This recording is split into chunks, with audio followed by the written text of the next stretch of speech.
Converso con Axel Kaiser. ¿Venís después de 8 o 9 años? 8 años, efectivamente. 8 años que estuve... ¿Por qué tanto tiempo lejos de Santa Cruz?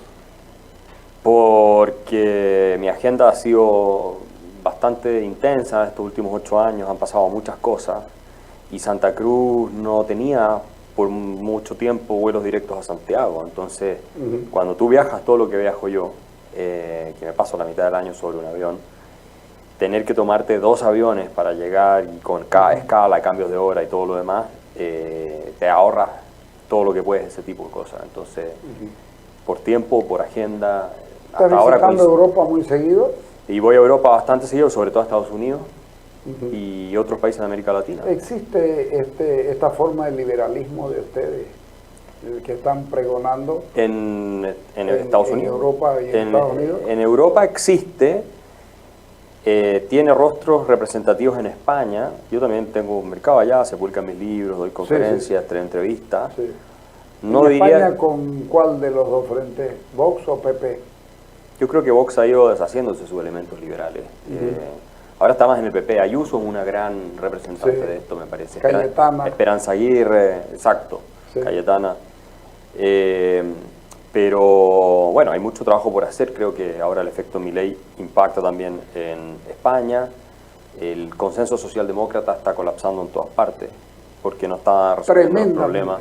Colapsado, ¿no? Todo este idealismo ingenuo y este estatismo, ¿no?, desbocado que tú ves en Estados Unidos en parte también, pero en Europa y en América Latina no está produciendo los efectos que la gente espera, entonces hay frustración. ¿En Estados Unidos Trump es la persona? Yo creo que Trump gana, es lo que es la reelección que viene, sí, salvo que ocurriera un milagro político que no estamos viendo, pero Estados Unidos va a entrar en recesión con alta probabilidad el próximo año.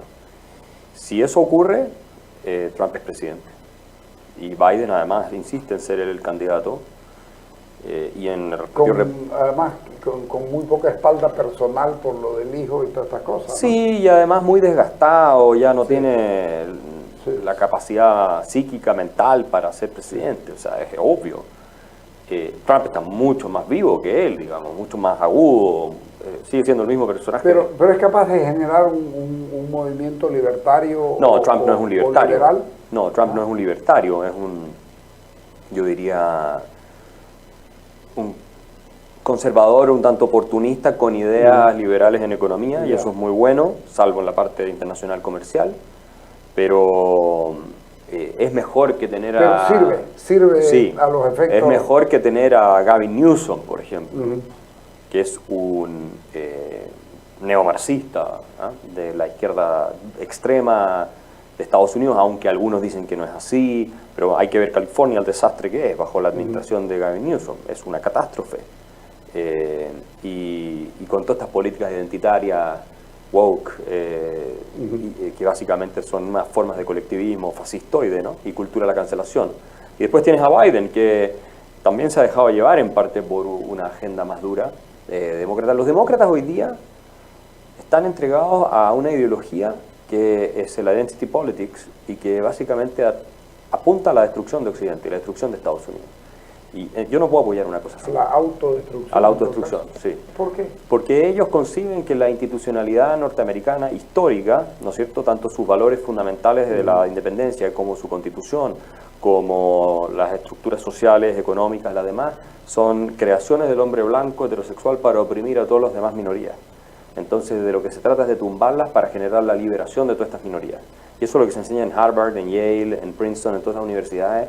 Y la izquierda demócrata se ha comprado casi entera, no entera, pero... Respecto de las minorías, ¿no? Sí, esta cosa obsesiva con las minorías, que es realmente una forma de política de identidad, que es la misma política de identidad que jugaron los nazis en Alemania, que jugaron los comunistas en todas las partes en que operaron, porque tú consiste en poner en oposición existencial unos grupos contra otros, ¿no? Y tú canalizar la rabia y el odio de unos grupos en contra de otros. En el caso de Estados Unidos es muy claro que se encuadra en el discurso victimista, sobre todo de la raza, los latinos contra los blancos, los afroamericanos negros contra los blancos también, Entre medios caen de víctimas los asiático-americanos, a los cuales discriminan sistemáticamente porque les va mejor que a todas las otras minorías en todo. Entonces no los dejan entrar a las universidades para darle cupos especiales a los negros o a los latinos. Y entonces destruye el principio de igualdad ante la ley, que es el fundamento último. Que no es argumento liberal, ¿no? No, claro, no, es totalmente regresivo, es volver al tribalismo. El identitarianismo es tribalismo, es volver a esa política de la que hablaba Carl Schmitt, entendida como el conflicto del amigo y el enemigo. Sí. Entonces ya no es la visión liberal de todos somos individuos con una conciencia propia y por lo tanto únicos e irrepetibles y responsables de nuestros actos. No, acá tú te deshaces de eso y sostienes que lo que importa es el color de tu raza, tus genitales, lo que importa es... Cuando decide los genitales, que también es otra pelea de la izquierda. El feminismo, que los hombres, que los transexuales. Los del siglo XXI son los que más compran eso, ¿no? En el caso de América Latina, tú dices, el socialismo del siglo XXI, claro, ha adoptado toda esta agenda de identidades, ¿no? El pobre ya no es el sujeto. Ya no es el sujeto revolucionario tanto el pobre. Algo queda, pero no es tanto el identitarianismo de clase, que era el rico y el pobre, ¿no? Básicamente era una cosa bastante simple y dicotómica. Eso, sí. Ahora, y que estaba basada en una visión económica, ahora es todos estos grupos, pero es peor en el mundo anglosajón que incluso en América Latina. ¿Peor? Es mucho peor. O sea, si hay algo que está destrozando la vida civilizada en Occidente y especialmente en Estados Unidos, Canadá, Inglaterra, es esta visión de que la civilización occidental es execrable, es inmoral, es injusta porque es la construcción narrativa e institucional de la mayoría blanca, hombre, heterosexual, para oprimir y someter a todos los demás. Lo que es una estupidez gigantesca porque nunca fue así, y es más, es la única civilización que ha permitido la liberación de las minorías, que esté mejor que ningún otro país del mundo, en una región del mundo, y ha permitido la igualdad moral, el mejor trato y el respeto por los derechos humanos. ¿Cómo fue entonces que el señor Obama llega al gobierno? Esa es una gran pregunta que uno les hace a estas personas, pero no pueden contestarla porque son totalmente incoherentes. Ellos sostienen que Estados Unidos es un país impregnado de racismo sistémico. Ese es el término que usan, systemic racism. Y claro, cuando tú hablas de Obama o les explicas que lo millonaria que es Oprah Winfrey, que se hace la víctima todo el tiempo y es una billionaire de miles de millones de dólares, o el charlatán de LeBron James, el jugador de básquetbol, que no se pone de pie cuando se canta el himno, porque es parte de la deconstrucción y destrucción de Estados Unidos, atacar todos los símbolos. Además, es destrucción de la identidad, ¿no? Eso es, la identidad norteamericana consiste en la conexión con una idea. La identidad europea es mucho más una cosa tribal, racial, étnica, religiosa, etc. La identidad, y eso es lo que ha hecho que Estados Unidos sea tan exitoso al integrar inmigrantes, por ejemplo. Es una idea. Tú te compras esa idea y eres americano. Listo. Y lo que están haciendo ellos es destrozar esa idea, con lo cual están minando los fundamentos de la convivencia cívica en una sociedad extremadamente heterogénea. Y eso es lo único que puede terminar en una guerra civil si siguen adelante. No puede terminar de otra manera. Porque tú estás, como digo, poniéndole dinamita a la narrativa, al sentido común, que te permite convivir con personas que son muy diferentes a ti.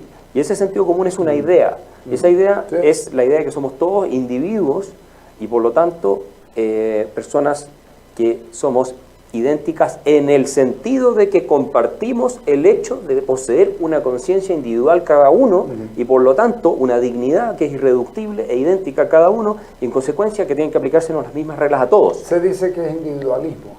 Es individualismo, pero el individualismo bien entendido es el respeto por la dignidad del otro. Es la idea de que tú eres único. Claro, ¿cómo no va a ser individualismo si eres el individuo? Eres tú con tu conciencia. Tú eres una persona que no existe 2 o 3 veces. No tienes 50 clones idénticos a ti. No eres parte de un enjambre de abejas, una abeja más, una abeja menos. Eres un individuo y tus derechos, por lo tanto, tienen que respetarse por el colectivo. Vale, tiene dignidad propia. Sí, señor. Esto es la destrucción del individuo en nombre del colectivo y la tribu. Entonces, si hay que sacrificarte a ti por el bien del colectivo y de la tribu, te sacrificamos y te matamos, te asesinamos, te marginamos, te cancelamos. Es la lógica con la que operaban los comunistas y los nazis. Es exactamente la misma lógica. Exactamente. Entonces, el individuo deja de existir, existe el colectivo. La raza aria versus las demás razas, la clase obrera supuestamente representada por estos burgueses que se los daban de proletarios, en contra de los capitalistas y listo. Y entonces si hay que matar a 100 millones de personas, las matamos, porque básicamente no importan los derechos del individuo, lo que importa es la liberación del colectivo. Sí, ¿y cómo entendemos por qué el pobre va siendo dejado de lado? Bueno, al pobre le generan una necesidad para después, porque si al pobre le solucionas su necesidad, se olvida de vos. Consecuentemente tenés que generarle necesidades permanentes para que vos puedas asistirlo. Y por más éxito que tengas en la economía, etcétera, etcétera, si lo sacás de su pobreza, se olvida de vos. Correcto, eso suele ocurrir, pero en América Latina más bien. En Europa y en Estados Unidos ocurre que las clases medias, especialmente urbanas, medias altas, urbanas, y en particular mujeres, tienden a seguir mucho más las ideas de izquierda y progresistas. Y ahí ganan los demócratas, en esos cortes ganan muy fuerte, ¿no? De hecho, tú ves un mapa de las elecciones en Estados Unidos y todo azul en las costas y rojo para adentro. O sea, el Partido Republicano gana lo interior, las costas, Nueva York, California, todo eso lo ganan los demócratas. Entonces hay una diferencia en términos de la gente si vive en las urbes o no, si va a ir a las universidades o no. Es muy difícil salir de una universidad como Harvard o Princeton hoy día en Estados Unidos sin salir totalmente lavado de cerebro con doctrinas neomarxistas. O sea, es muy difícil. Y estamos teniendo estas declaraciones de estas presidentas en el Congreso de Estados Unidos donde dicen que puede ser completamente legítimo llamar al genocidio de todos los judíos y que no está en contra de las reglas de diálogo de la universidad, pero en esas mismas universidades, si tú te atreves a decir que un hombre que se identifica mujer no lo es, te expulsan inmediatamente. Entonces, si fueras coherente dirías que todo está permitido. Pero claro, como las universidades están entregadas a la demolición de los fundamentos de la civilización occidental y por producto de que se han comprado todas las doctrinas posmodernas de Michel Foucault, de toda esa gente que se tomaron las humanidades y ahora han chorreado incluso hacia las ciencias duras, o sea, como son esas instituciones que son armas de destrucción intelectual masiva, entonces sí es coherente con lo que hacen estas universidades la destrucción del pueblo judío, porque son considerados una minoría en este caso, pero una parte de una mayoría opresora privilegiada, ¿no es cierto? Y una potencia colonial. Entonces, a ellos los puedes destruir, pero al mismo tiempo tú no puedes decir nada del movimiento trans no puedes contradecir la narrativa sobre los afroamericanos, ninguna de esas cosas, porque te expulsan inmediatamente, porque esa narrativa apunta también a la destrucción de los fundamentos occidentales, de la civilización occidental, básicamente el individualismo y la igualdad ante la ley, ¿no? Y la racionalidad como fórmula para resolver las discusiones y diferencias de opinión. Entonces, estamos enfrentando en Occidente una situación muy crítica, que viene del mundo anglosajón, porque perdimos la universidad, tú pierdes la universidad y pierdes todo el resto. Eso pasa arriba y abajo, de ahí para abajo, ¿cómo estamos? Porque no estamos bien tampoco. Yo digo que hay una derecha boba.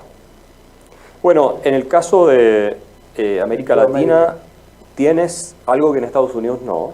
La derecha republicana en Estados Unidos no tiene complejo, es una derecha que se defiende, categórica. Hay algunos locos entre medio, igual que los hay en la izquierda, pero es una derecha que no se acompleja. En América Latina el sentido común, moral generalizado, es el de la izquierda. Entonces las derechas tradicionales se acomplejan con la izquierda porque le permiten a esa izquierda salir con el título de superioridad moral. Entonces, claro, la política tiene mucho de un debate entre quién es bueno y quién es malo. Porque los seres humanos tendemos, por naturaleza, a conectar con aquellos que nos parecen buenos. Los socialistas, ¿qué hacen? Son los más grandes criminales, pero se disfrazan de gente buena, que se preocupan por el resto, que la solidaridad, que la igualdad y todas estas cosas. Y entonces las derechas acá se entregan una y otra vez, como nos ha pasado en Chile y en muchas partes, hasta que logramos cambiar una mentalidad a nivel estructural en gente joven, y pasa lo de Javier Milei en Argentina. Y eso lo estamos haciendo. Yo llevo 15 años trabajando en la revolución cultural libertaria. Ya cada vez hay más, hay cientos de miles de millones de seguidores nuestros en América Latina que antes no existían. Claro, no existía. No existía ese liberalismo. Y por eso creo que hay futuro. ¿Puede ser un impulso grande a esto? Es un impulso grande, ya lo es. ¿No te parece medio maniqueo? Esperemos a ver cómo les va y después nos pronunciamos. No, yo creo que ya es un impulso, porque él termina siendo presidente producto de los jóvenes, ¿no? Los jóvenes fuerzan este cambio en contra del establishment, en un país destrozado por el establishment. Pero esos jóvenes no es que les gustaba el peinado de Javier Milei, que también es interesante, es que les gustaron las ideas de Javier Milei, las que hemos difundido personas como yo y otras más, ¿no? Y en Argentina había un movimiento liberal bastante robusto que venía trabajando desde hace muchos años. Y el rockstar es Javier Milei. Okay. Pero las ideas las aprendieron. ¿Llegó o se lo fue haciendo? ¿Se apostó en él? Esta ola liberal venía, yo creo, creciendo. Sí. Y en el caso argentino, él se sube, ¿no? Hace 6 años. Sí, y la hace explotar. Y entonces la convierte en algo masivo. Eso no necesariamente implica que eso inmediatamente tiene que replicarse en otro lado si no se trabaja previamente. Y claro, tú no puedes... el complejo no, yo me da no sé qué ser de derecha, me da no sé qué. Sí, bueno, él logró romper esos complejos, pero ¿qué pasa? Que la gente joven no tiene esos complejos. La gente joven, por su condición natural, tiende a ser rebelde. Entonces, cuando tú te muestras rebelde, que es lo que me ha pasado a mí, por eso también me va muy bien con gente joven. Cuando tú te muestras rebelde, pero sólido, sí, sólido, justificado, con argumentos y persuasivo, te siguen. Pero el problema con la derecha es que no está preparada. Intelectualmente es un cero a la izquierda, normalmente es así. Sí. Y además es acomplejada y quieren caerle bien a la izquierda. Entonces, para que les den la licencia de tú no eres tan malo. Sí. Y eso conmigo nunca ha funcionado, con Milei tampoco, y eso somos excepciones. Incluso nos ataca nuestra misma gente. Todavía la gente de siguen derecha. Siendo excepciones. Sí, ahora cada vez menos, pero porque hemos demostrado que tenemos razón y que podemos ganar y porque hemos generado movimientos de millones de personas, que ellos nunca pensaron que iba a ser posible. Y siempre nos atacábamos, el fuego amigo era el peor. El de tu lado, a veces por envidia, por distintas razones, pero fundamentalmente porque no compartían el hecho de ser claro, categórico y defender sin complejos las ideas. Y tener esa visión de que tú solo puedes sacar adelante nuestros países con libertad. Hay una advertencia, porque no lo escribe por gusto, creo que es Stefanoni en Argentina, la rebeldía se volvió de derecha. Y él está advirtiendo lo que puede ocurrir si la izquierda no entiende de que debe dejar las minorías para dedicarse a pensar en más grandes. No sé si lo leíste. No lo he leído, pero Mark Lilla hace un caso similar en un libro que escribió él después de que sale elegido Trump. Él es demócrata, pero es un profesor de Columbia, un filósofo muy sensato, y que él dice que en parte el Partido Demócrata se hundió por su obsesión con las minorías. Porque claro, ¿cómo vas a representar tú a grandes mayorías si al mismo tiempo estás reclamando que tú encarnas el derecho de esas minorías en contra de las mayorías? No puedes ofrecer un proyecto convocante de país donde se sumen todos si tú estás enfrentando unos grupos con otros. Obviamente los del otro lado te van a odiar. Cuando Hillary Clinton dijo que los que votaban por Trump eran unos deplorables, que había que tirar al canasto la basura, eso es lo que ella dijo. Bueno, ¿qué esperabas que reaccionara? Toda esa gente blanca del interior a la que desprecia la élite progresista de Estados Unidos y la trata de racistas, de xenófobos, de estúpidos y todo lo demás, ¿cómo te va a apoyar en una elección? Biden, de hecho, fue una carta que eligieron explícitamente porque parecía ser más de consenso y más de un demócrata a la antigua, no tan inmerso en esta lógica tribal. Y no tenía nada que ver su edad, sino su... No tenía su... Sí, ahora, el hecho de ser una institución, él como senador antes y todo tan antigua, le da esa credibilidad. Pero también Trump perdió por la pandemia, si no Biden no ganaba. Ni una posibilidad que Biden no hubiera ganado a Trump si no hubiera habido pandemia. Entonces ahí se sumó otro factor, ¿no? Bolsonaro también. Lo mismo con Bolsonaro. Sí, Lula ganó por nada. Sí. Por un margen muy bajo. Sin pandemia no sale... Pero Bolsonaro tiene las ideas claras. No, Bolsonaro no es una persona de filosofía clara, pero está en el lado correcto, en general. Ya. Sí. Y entre Lula y Bolsonaro no te puedes equivocar. Lula es un socialista corrupto, que ahora está atacando la libertad de expresión. Es de los constructores, es de los que ha construido el socialismo. El socialismo argentino, claro, el fundador del Foro Sao Paulo. Chávez, claro. Con Chávez, con Castro originalmente. Sí. Y Brasil está en muy mala posición ahora con Lula, que está intentando tomar control, ¿no?, de instituciones, de atacar la libertad de expresión, etc. Entonces,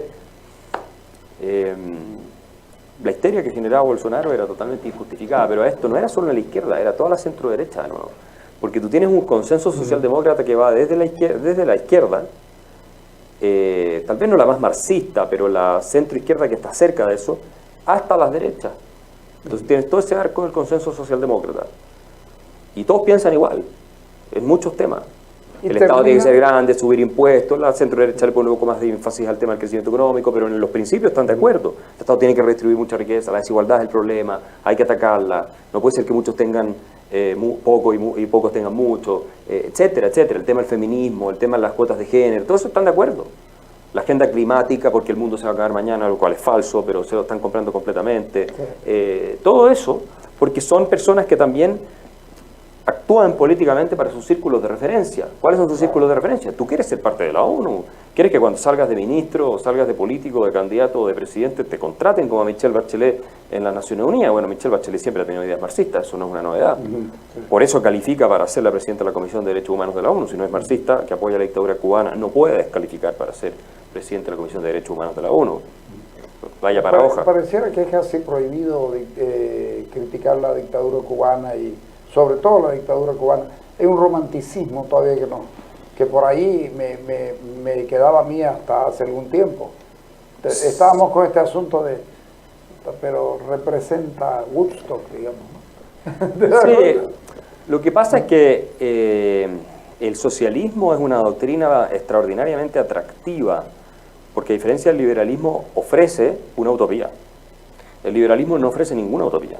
Ofrece realidades. Te ofrece realidad, te dice, mira, si tú tienes libertad, esto es lo que va a ocurrir. Van a florecer las sociedades, vas a prosperar, va a haber más crecimiento económico, vas a ser una persona con más dignidad, pero nada te garantiza que no vas a fracasar, nada te garantiza que tu vida va a ser feliz y alegre, nada te garantiza que no va a haber otros mejores que tú, de hecho va a haber gente mejor que tú. ¿Qué es lo que te ofrece el socialismo? El socialismo te ofrece que no vas a tener que trabajar ni esforzarte por nada, vas a vivir bien y al mismo tiempo nadie va a ser mejor que tú. Entonces todos los instintos de envidia que tenemos los seres humanos se ven satisfechos, ¿no? Y cristalizados en la doctrina socialista que te promete un mundo de igualdad, para que no haya alguien respecto al que tú te puedas sentir inferior. Entonces, es una utopía, ¿no?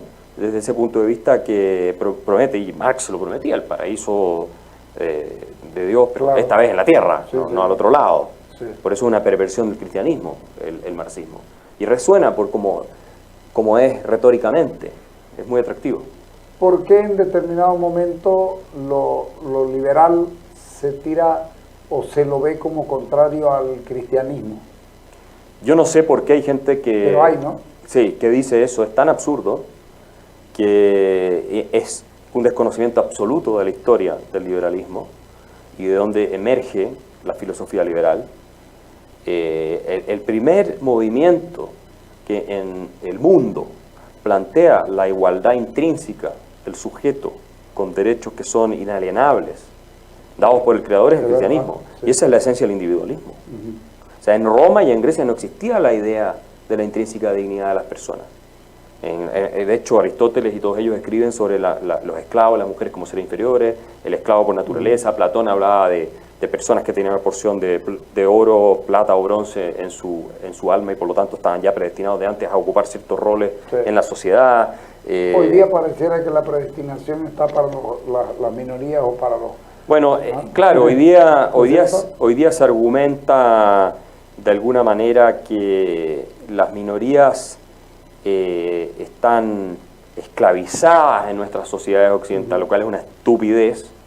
Pero hay gente, muchas veces con los doctorados de las mejores universidades, son las más estúpidas de todas.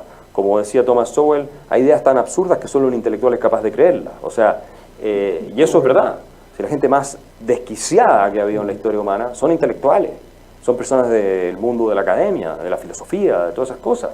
O sea, y claro, esos alimentan después a monstruos como Stalin, como Hitler y otros más, que tampoco eran tontos, no era gente tonta, era gente inteligente, maligna, pero... inteligente para eso.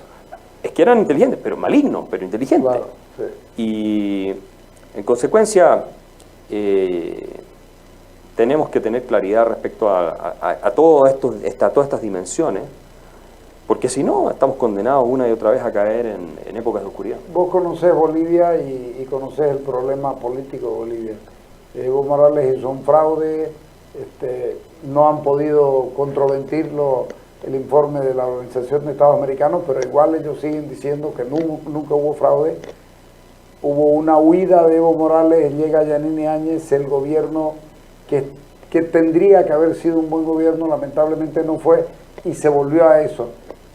Hoy pareciera de que la discusión está entre Evo Morales y Arce, y al otro lado no hay nada. ¿Cómo se soluciona? Bueno, eso es un vacío, de nuevo, porque no hay idea. En Bolivia están muy atrasados en materia de crear un movimiento con una visión refrescante, rebelde y esperanzadora, ¿no? Que es el liberalismo, si es el único camino que tenemos, y es lo que tenemos en Argentina, cada vez más en Chile, está creciendo en Perú, en Colombia. En Chile, ¿qué pasó? ¿Por qué perdieron la Porque elección de la... era evidente que iban a perder. Yo lo predije, esto en televisión 6 meses atrás, lo dije muchas veces. Lo que ocurrió en Chile, después de que rechazamos la constitución marxista el año pasado, teníamos una victoria colosal sobre la izquierda extrema, ¿no? Y esta era una victoria que pertenecía tanto a la centro-derecha, a la derecha, como a la centro-izquierda democrática. Bueno, resulta que ya se había acabado el tema constituyente, pero la centro-derecha complejada una vez más, con la centro-izquierda complejada por hacerle el favor a Boric y a la izquierda extrema, abrieron de espaldas a la ciudadanía un segundo proceso constituyente, de manera ilegal, porque la Constitución exigía un referéndum de entrada, que no hicieron porque lo habrían perdido y ahí habría muerto de nuevo el tema constitucional. Entonces, abrieron de nuevo un proceso para darle una oportunidad a la izquierda otra vez, ¿no? Le fue bien en la convención. Como decimos aquí, para hacerle el sana-sana. Para eso, no sé, es una cosa de error de principiante. Sí. Hicieron una convención que terminó controlando la derecha de José Antonio Kast, pero el voto en contra tenía mucho de castigo a la clase política completa. Ya. Y la tontería de la centro-derecha, la centro-izquierda y de los republicanos, José Antonio Kast, fue haber pensado que la gente los iba a apoyar porque el capital político que habían tenido para la convención era totalmente de ellos, y no era un castigo también al establishment, ¿no? Y que el referéndum al final era sobre el texto constitucional, de lo que ellos habían puesto en el texto, y no sobre la clase política como lo está haciendo, que estamos en la peor situación de muchas décadas en Chile, en todo sentido económico, de seguridad pública, etc. Por eso para mí fue tan fácil predecir con detalle lo que iba a pasar. Entonces convirtieron un triunfo aplastante en una derrota electoral de corto plazo, la cual van a salir bastante dañados, pero por un error, yo te diría, de principiante. ¿Pero esto le da posibilidad a Boric de mejorar su performance o algo? Yo creo que no, su performance no va a mejorar en nada, puede haber un poco de efecto en el sentido de que, y la izquierda está tratando de decir que esto es un logro de ellos, un éxito de ellos electoral, lo cual es un poco ridículo, porque al final... bajo los conceptos de ellos ganó la Constitución de Pinochet. O sea, lo que estamos viendo hoy es que la izquierda celebra la victoria de la Constitución de Pinochet. Exactamente. Entonces, es tan ridículo lo que estamos viendo, es patético. O sea, y la izquierda defendiendo eso, para tratar de salir como que ganaron algo, cuando en realidad igual es una derrota enorme de ellos. Y por otro lado, la gente no es que rechazó el texto, lo rechazó a todos ellos, a toda la clase política, la mayoría. Entonces, están en una lectura partidista de siempre. Y yo, como el gobierno de Boric es una catástrofe, porque es el peor gobierno de la historia de Chile, o uno de los peores, los 2 años que le quedan van a ser más desastrosos que lo que hemos tenido hasta ahora, con más crisis económica, más delincuencia y todo, porque esta gente es incapaz de arreglar nada, no solo porque son ineptos, sino porque tienen las ideas destructivas que nos han llevado a donde estamos hoy. Entonces, yo creo que esto no va a tener una repercusión muy fuerte, supongo, en las elecciones presidenciales que vienen en 2 años. No sé si en las de alcaldes, espero que no, pero en las presidenciales que vienen el próximo año, no, en 2 años más vienen, o sea, el subsiguiente. Seguían votando al liberalismo. Yo creo que, no sé si, o sea, no va a ser alguien liberal, pero ser alguien de derecha, con más o menos matices liberales, que va a triunfar. Yo creo, no, me veo difícil que Bachelet, que es la que está sonando de nuevo como candidata, pueda ganar. ¿Cuesta hacer una derecha política? Con el tipo de gente que tenemos es difícil, porque no están dispuestos a la oposición. Ellos creen que están viviendo en Suecia o en Alemania con gente muy civilizada y que la izquierda no es lo que es. Y que nosotros somos una izquierda totalitaria, antidemocrática. Y la derecha en Chile, una buena parte, no quiere reconocer eso, no quiere verlo. Quieren sentarse otra vez a la mesa para sentirse validados por esta izquierda totalitaria. No te desafían, ¿por qué no te presentas vos a la candidatura como si estuvieras haciendo esto para presentarte a una candidatura cuando hay que saber medir los tiempos, no sé, ni te voy a preguntar si te no, y me lo han pedido muchas personas, pero la verdad es que esto ya empieza el otro año, la carrera. Yo nunca he tenido interés de ser presidente, es como una cuestión que está ocurriendo naturalmente, la gente está diciéndome que me anime a ser presidente, pero esto ya en un año ya está todo lanzado, yo no tengo tiempo y no tengo ganas tampoco. Yo lo que dije, y yo lo he declarado en Chile, es veamos qué pasa, que haya cambio de gobierno la próxima vez, ¿no? En 2 años, y si el país empieza a arreglarse con un nuevo gobierno, yo no tengo ninguna necesidad de entrar en política. Si sigue estancado y es un desastre, voy a llegar yo con un discurso libertario, con un discurso liberal y de orden público, que es el que no tiene ninguno de los políticos que está hoy día, y vamos a ver si confían en mí como han confiado en Javier Milei, y aparte vamos a tener la ventaja de haber visto lo que pasó en Argentina, y yo creo que las noticias van a ser buenas. ¿Tuto Quiroga es un exponente de yo lo considero una persona muy articulada, muy inteligente. Pero no se anima a decir lo liberal. Sí, y tiene ideas algunas bastante liberales, pero tal vez no se atreve y es un error, porque hoy día eso es lo sexy, eso es lo que está de moda, es lo que nosotros pusimos de moda, diciendo que éramos liberales cuando todo el mundo te miraba mal. Sí. En eso consiste cambiar la mente de las personas, en que nadie crea lo que tú dices y después estén de acuerdo contigo. Y el que no entienda cómo estamos operando en las nuevas generaciones y el tema de las redes sociales y todo eso está fuera de juego. Ok, te agradezco por venir, sé que tenés una reunión porque me quedaría largo. Muchas gracias. Después de 8 años. Sí, muchas gracias. Okay, con un gusto grande. Vámonos al corte.